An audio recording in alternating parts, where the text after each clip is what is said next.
네, 성도 여러분, 한 주간도 무탈하셨습니까? 아멘. 네, 우리 주님이 주시는 강건함과 은혜가 우리 성도들에게 가득 삶의 자리에 임하기를 간절히 바랍니다. 아멘. 지난주 말씀 생각나십니까? 하늘을 품은 꽃이었습니다. 지난 주 중에 저는 꽃을 볼 때마다 하나님이 이 꽃도 이렇게 예쁘게 곱게 입히시는데 하물며 나이겠는가, 하물며 우리 성도들이겠는가 하면서 꽃을 볼 때마다 사랑하시는 하나님 감사합니다라는 고백을 참 했던 것 같아요. 제 자랑이 아니라요, 주중에 느꼈던 하나님의 은혜입니다. 그런데 그렇게 보다가 우리 교회 장로님 댁에 한번 신방 갈 일이 있었습니다. 근데요, 우리 장로님 댁의 화단에 너무너무 아름다운 장미꽃이 피어 있는 거예요. 너무 곱더라고요. 너무. 얼마나 황홀하던지 그 장미꽃을 보고 사진 찍고 이거 씨를 어떻게 받아가야 하나, 어떻게 옮겨 심을 방법이 없나 생각할 정도로요, 너무 아름답고 고왔습니다. 그냥 들꽃도 물론 이제 아름답지만 수수하게 아름다워요, 나름. 정말 빛깔이 고운 장미꽃을 보니 얼마나 마음이 황홀하고 흐뭇한지, 그러면서 또 한 번 느꼈습니다. 진짜 과연 맞구나. 솔로몬의 입은 옷도 이 장미꽃 빛깔만 못했겠구나. 그러면서 그 곱고 아름다운 색깔과 모양의 그 장미보다 나를 더 입히시고 사랑하신다니 하면서 참 더 감격에 빠졌던 시간이 있었습니다. 여러분, 꽃 좀 보셨는가요? 주중에 하늘도 좀 보셨어요? 우리 성도들은 그런 여유가 있으셔야 돼요. 아무리 바빠도요, 하늘 한번 볼 수 있고 꽃도 볼 수 있고 그러시면 우리 주님이 얼마나 사랑하시니, 성경뿐만 아니라 자연을 통해서도 하나님은 우리에게 말씀하셔요. 그것을 자연 계시라고 합니다. 하늘에 초롱초롱 빛나는 별을 보면서, 찬란한 창공에 밝게 빛나는 해를 보면서 하나님의 손길을 느낄 수 있는 우리 성도들 되면 마음에 또 다른 하나님의 임재와 그 손길 메시지를 여러분이 받으실 겁니다. 하나님께서 사랑하시는 성도 여러분, 우리는 옛말에 3살 버릇 80 간다라는 말이 있습니다. 그 의미가 뭔지는 다 아시지요? 어렸을 때 좋은 버릇이나 나쁜 버릇을 들은 것은 쉽게 고쳐지지 않아서 80 늙을 때까지 간다는 얘기입니다. 제가 아는 어떤 사람은 그 말을 하더라고요. 유치원에서 아이들이 건널목 건널 때 어떻게 교육하죠? 유치원에 다니는 아이들은 키가 작아요. 근데 차는 높아요. 그럼 아이들이 안전을 위해서 어떻게 해야죠? 손을 드는 거예요. 손을 들면 자기 머리보다 크니까, 손이 보이니까 운전자들이 아이가 지나가는구나 볼 수 있기 때문에 안전교육을 위해서도 아이들에게 건널목 건널 때는 손 들고 건너요 하고 가르치는 거예요. 그죠? 아이들 병아리 옷 입고 건널목 건넌 아이들 보세요. 선생님 손잡거나 엄마 손잡고 갈 때 손 들고 가요. 그거 잘 배운 겁니다, 그거는. 그런데요, 그것을 유치원 때 배웠는데 중학교까지 건널목 건널 때 손 들고 다닌다고 제 친구가 그런 말 한 사람이 있더라고요. 그걸 보면서 어렸을 때 가르친 것이 80 간단 말이 맞구나. 중학생은 키 크니까 손 안 들어도 괜찮아요. 근데 손 들고 건넌다는 거, 어렸을 때 그렇게 배운 것이 익혀졌다는 뜻이에요. 그죠? 좋은 버릇을 얘기를 했습니다만은 나쁜 버릇, 안 좋은 버릇도 그렇습니다. 안 좋은 버릇이 80까지 간다는 참 비극이죠. 좋은 버릇을 들여야 한다. 그것이 버릇이 되고 습관이 되고 인생이 되기 때문에 그렇습니다. 아이들만 그런가요? 어른들도 그래요. 어른들도 내가 이 나쁜 습관을 고치리라 해서, 이 나쁜 버릇을 고치리라 해서 고치려고 애쓰고 2번, 3번, 4번 더 애쓰고 애쓰면 점점점 습관이 돼요. 우리의 몸은 21일 주기로 돼 있다고 그러죠. 21일 동안 꾸준히 그것을 하면 우리의 몸이 이게 익숙해지는 거예요. 새벽 예배도 그렇습니다. 새벽 예배를 21일 정도 꾸준히 지키면 이제 몸이 거기에 맞춰져요, 리듬이. 좋은 습관을 들이는 것은 이런 것입니다. 그렇다면 여러분, 우리 아이들에게, 어린 자녀에게, 손자, 손녀에게 무엇을 가르쳐서 늙어도 그렇게 살게 할 것인가? 이것이 오늘 본문의 주요 핵심 내용입니다. 본문이 중요한 것은 이것을 우리에게 시사해 주기 때문에 부모된 입장에서 또 우리 아이들이 무엇을 배워야 할지를 가르쳐 주기 때문에 중요합니다. 6절이 그 핵심입니다. 마땅히 행할 길을 아이에게 가르쳐라. 그러면 늙어서도 그것을 떠나지 않을 것이다. 그 마땅히 행할 길이 무엇일까요?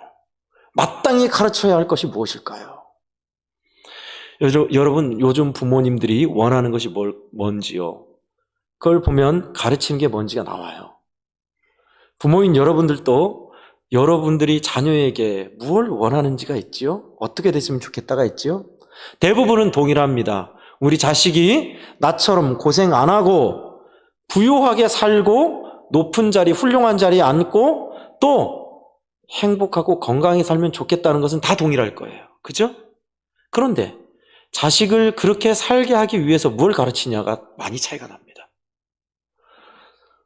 그렇게 부귀 영화뿐만 아니라 편안하고 넉넉하게 살며 건강하게 또 행복하게 고생 안 하고 자식 살게 하기 위해서 우리 부모들은 뭘 가르칠까요? 영어 교육, 조기 유학, 영재반, 과외 이런 것을 통해서 취직을 일단 잘해야 하고 그러고 난 다음에 부유함과 높은 자리, 행복과 건강을 찾아가라. 이런 생각을 갖고 있는 부모가 대다수입니다. 그러다 보니 대다수의 부모가 그런 생각을 갖고 있다 보니 재력이 많고 힘이 있는 부모들은 물려줄 수 있죠?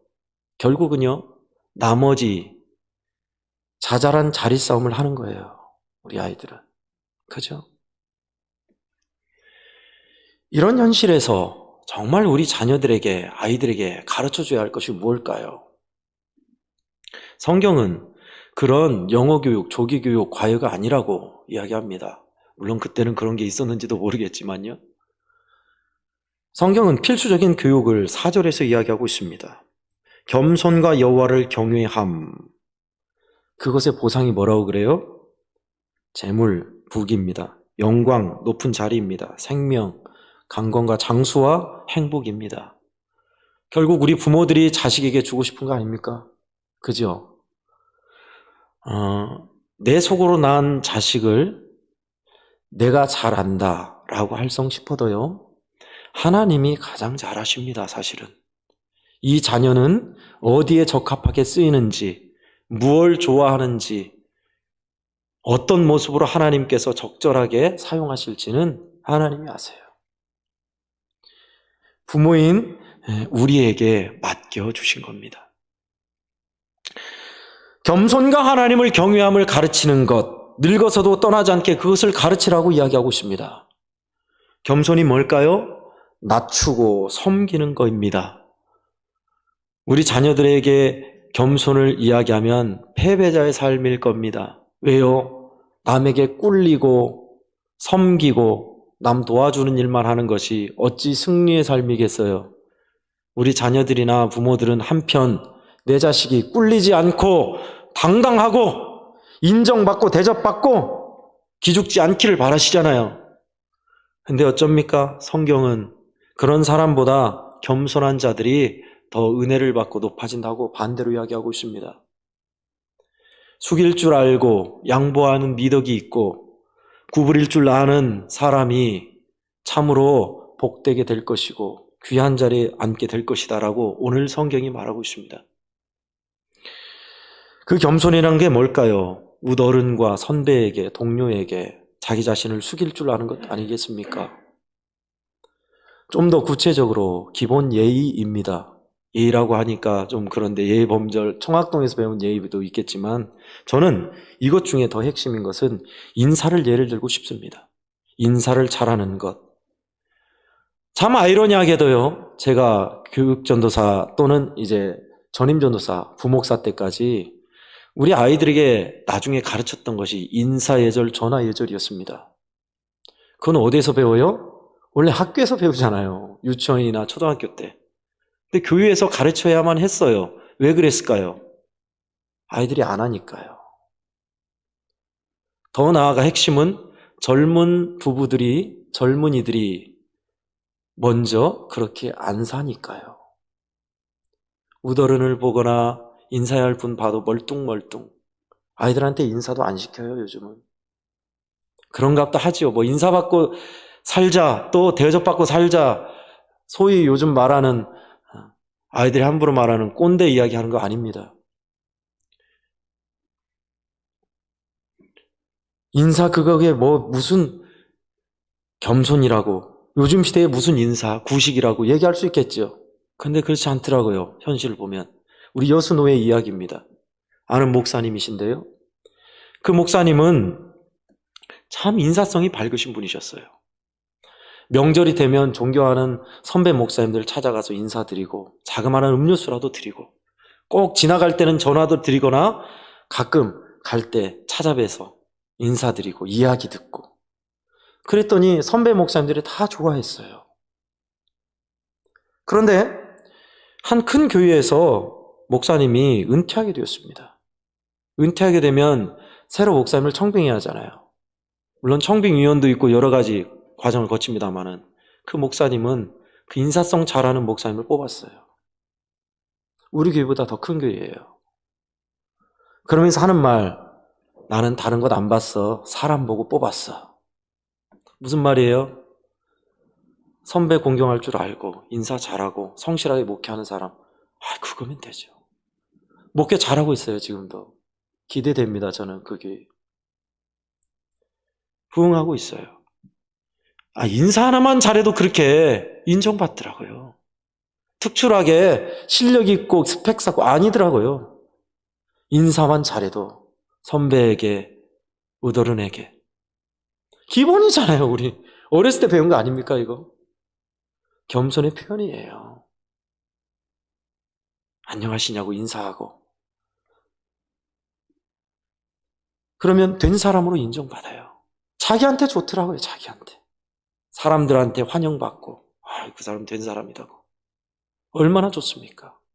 근데 이거를 안 가르치고 젊은 사람들도 안 해요. 고개 숙이는 걸 싫어합니다. 모르는 사람인데 뭐 나한테 해준 게 뭐 있다고 그러고 있어요. 아닙니다. 아니에요. 앞으로요 시대가 갈수록 더 할 겁니다. 왜요?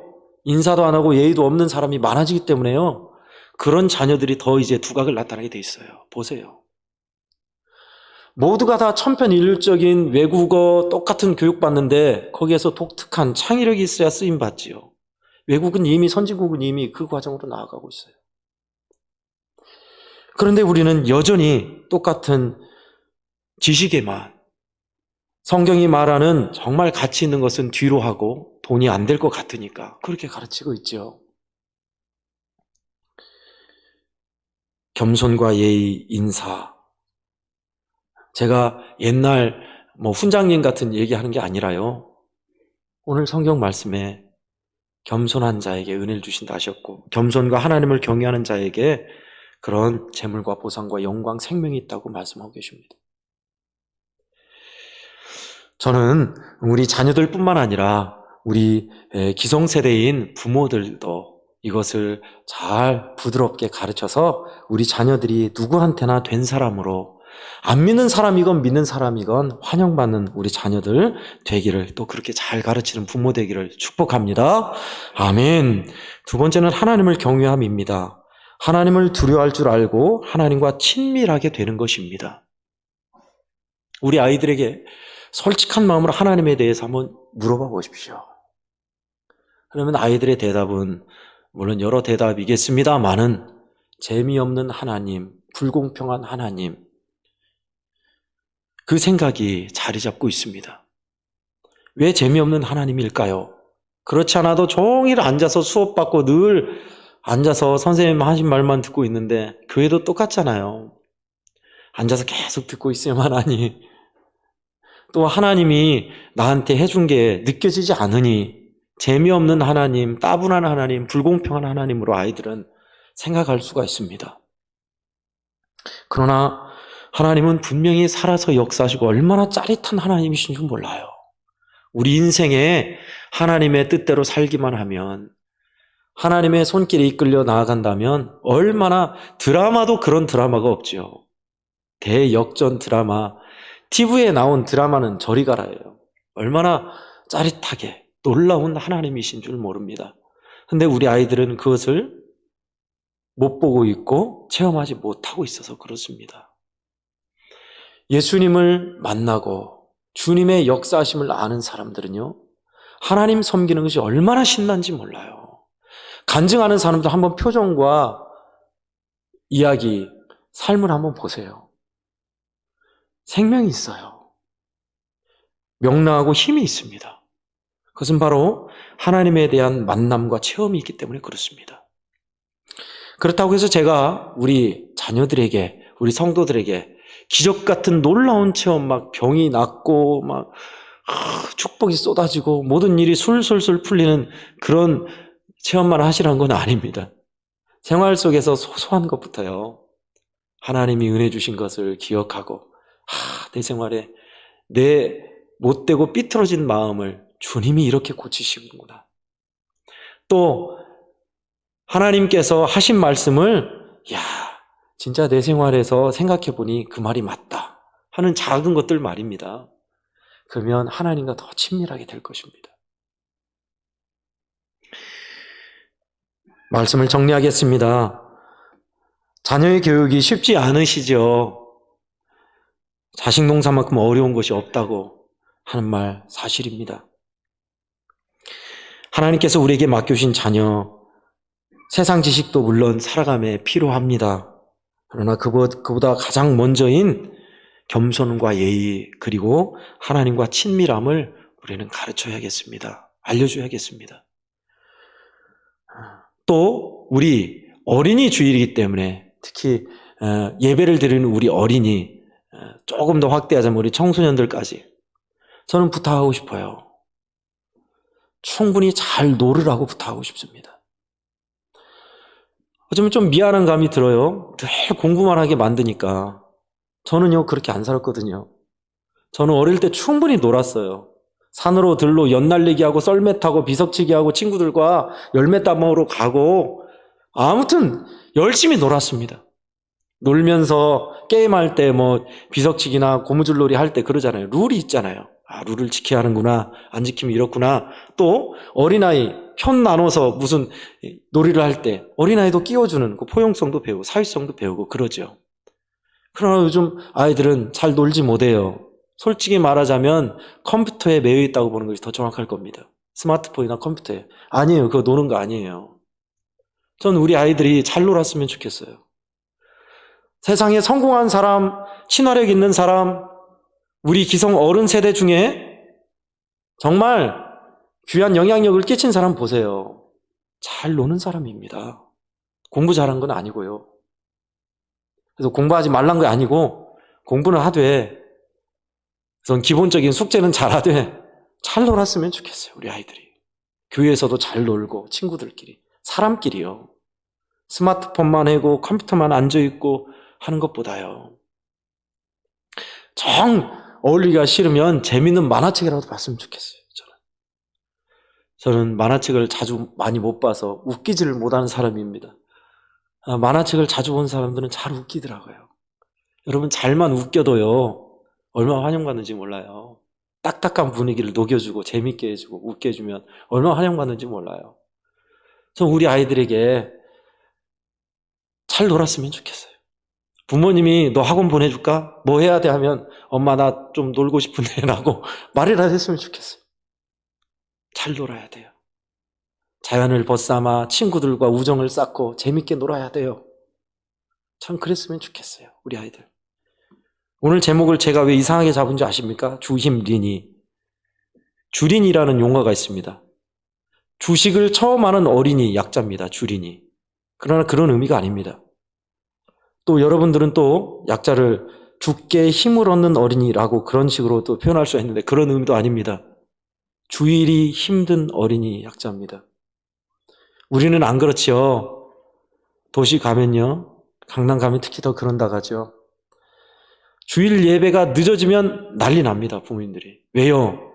예배 끝나고 바로 학원 보내고 과외 보내야 하는데 늦어지니까. 아이들이 주일이나 쉬는 날에 더 힘들대요. 학원을 2개, 3개, 4개 다녀야 하고 미술학원, 태권도학원 저녁 꽤 늦게 와요. 불쌍해요. 저는 그런 아이들 보면. 아이들은 놀아야 합니다. 자연과 벗하면서 친구들과 신나게 놀아야 돼요. 기본 숙제하고 놀게 만들어야 돼요. 그래야 돼요. 공부는 이제 자기가 알아서 해야 돼요. 알아서 하는 공부가 더 무섭습니다. 주일이 힘든 어린이, 우리 어린이들에게 뭘 가르쳐야 할까요? 겸손과 마땅히 취해야 할 태도, 기본 예의뿐만 아니라 하나님과 친밀함을 당연히 가르쳐야겠죠. 우리 아이들도 그것을 배웠으면 좋겠습니다. 하나님께서 사랑하셔서 부모인 여러분에게 맡겨주신 보배 같은 자녀들입니다. 귀한 거 가르쳐야죠. 값진 거 가르쳐야죠. 그렇게 하나님 안에 있으면요, 우리 하나님께서 분명히 우리 자녀들은 우리가 생각한 것 이상으로 하나님이 써주실 겁니다. 저희 부모님은 저에게 그런 기대를 갖고 계셨습니다. 다른 건 모르고 면석이, 그땐 주사라고 그랬죠. 볼펜 잡고 일하는 주사가 되기를 원하셨어요. 그때는 공무원이 그렇게 인기 있는 직업이 아니었습니다. 그냥 겨우 밥 먹고 살 정도.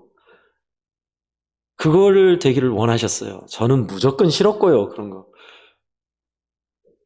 결국은 생각했던 것이 안정적이게 너무 힘들게 살지 않기를 바라셨던 것 같아요. 그러나 지금 제 인생을 보면요, 하나님께서 정말 나를 아시고 복되게 세우시고 이끄시는구나라는 것을 저는 깨닫습니다. 여러분, 저만 그러겠어요? 여러분의 자녀들도 하나님께서 그렇게 키우셔요. 그러니 부모인 여러분 믿고 맡기며 마땅히 가르칠 거면 가르치십시다. 또 우리 자녀들 정말 열심히, 어릴 때 열심히 잘 놀았으면 좋겠어요. 주님 안에서 악하게 노는 거 말고요, 친구들과 우정을 쌓으며 산에 들의 자연과 함께 숙제도 잘하고 그렇게 해서 어쨌든 우리 아이들이 명랑하고 건강하게 사회성 있게 자라가고, 정서도 하나님께서 주신 순화된 정서로 자라가고, 우리 부모들도 아이들이 복되게 서갈 것을 기대하는 그런 축복된 우리 애양원교회 성도들의 모든 가정 되기를 간절히 축원합니다. 아멘. 기도하겠습니다. 하나님 아버지, 우리 어린이들을 보면 솔직히 불쌍합니다. 너무너무 학업에, 공부에, 무한 경쟁에 시달리는 우리 아이들, 하나님 우리 아이들을 지켜주시옵소서. 겸손하고 마땅히 배울 것을 잘 배워 하나님과 친밀하며 친구들과 우정을 쌓으며 잘 놀게 해주시고, 또 하나님이 주신 은혜 안에서 세우신 요소에서 훌륭하게 역할을 감당해내는 귀한 제목으로 주님 안에 자라가게 지켜주시옵소서. 저희들이 마땅히 가르쳐야 할 것이 무엇입니까? 부모인 우리의 잘못이 크온데 하나님 아버지 가르쳐 주셔서 참으로 귀하고 믿음 안에서 마땅히 가르쳐야 할 것을 잘 가르치고 전수하게 하옵소서. 예수님의 이름으로 간절히 기도하옵나이다.